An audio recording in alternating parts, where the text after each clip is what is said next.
This is the moment Caicedo's wonder strike put the Blues ahead, but at this very moment, there's another tactical element unfolding, one that led to Chelsea downing the champions. And it was such a glaring issue that it only took Arne Slot 15 minutes to look to address it. So let's look at not just that, but all of the major tactical issues in this match.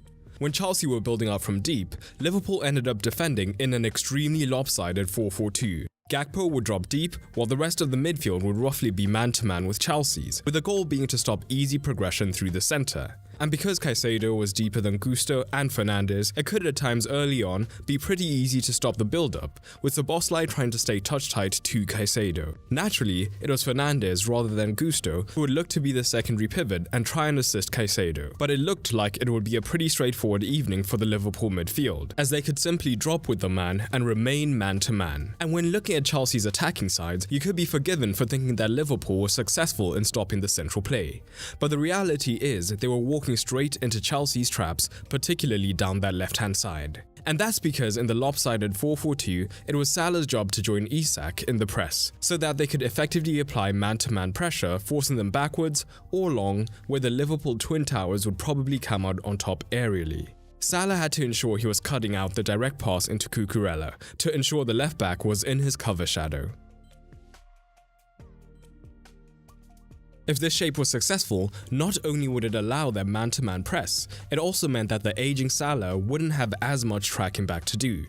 But here's the problem: if he got his angles even slightly wrong, it meant that Cucurella could receive freely and drive up the pitch, forcing Gravenberch to cover the wide region. Like we see here, with Salah being caught pressuring Badiashile, but from the wrong side. Now, Cucurella can get his head up and line up a pass into the winger.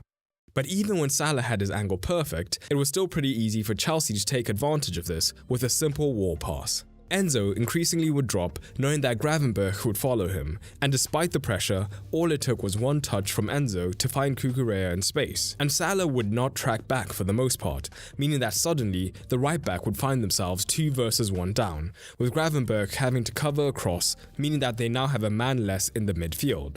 So if Chelsea acted quickly, they could get into dangerous positions out wide or through the centre. Gravenberch was being forced into impossible situations like this, where if he stayed central, Bradley was 2 versus 1 down.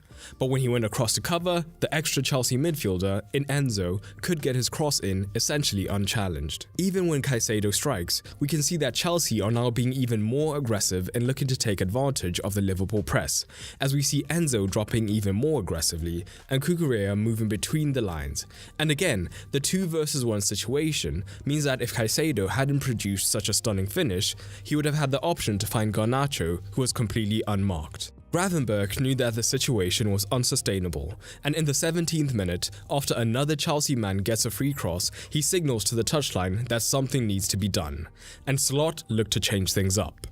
But just before we get to what Slot did, there was one huge advantage of this dynamic for Liverpool though, and that was the transition. If Cucurella had committed high up the pitch, Salah was perfectly positioned to make the run into the space like we saw on a few occasions. So how did Slot look to fix the pressing problem? He still wanted pressure on the Chelsea centre-backs, but now it was Szoboszlai rather than Salah joining Isak. The Hungarian would be the man to try and keep Caicedo in his cover shadow while still applying pressure to the centre-back. The problem, of course, is that if Caicedo was able to create the angle to receive the pass, where before he essentially never had any space to take a touch when Liverpool were man-to-man, now all of a sudden he was receiving in plenty of room to turn and try and take advantage of the 3 versus 2 in the midfield.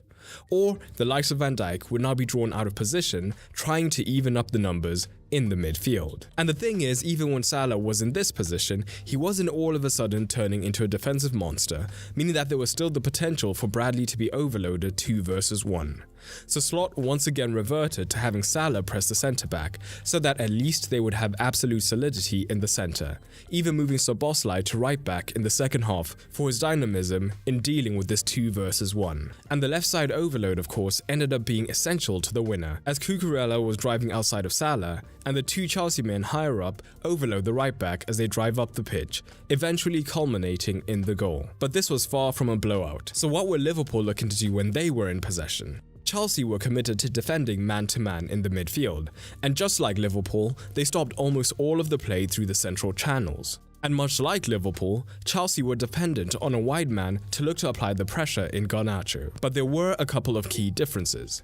Garnacho did a much better job of consistently cutting out the line to Bradley, and secondly, even if he didn't succeed, where Liverpool in defending stuck to a 4, Garnacho was always backed up by Cucurella, who would push up as Chelsea shifted to a 3, with Neto on the far side dropping a little deeper.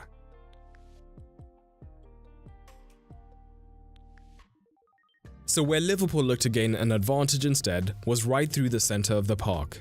If the Chelsea midfield were all occupied by going man-to-man, it presented the opportunity for a fourth man to make the difference, and at first, this was Isak dropping deep, and it might have been successful had the centre-back not been so aggressive in dropping with his man.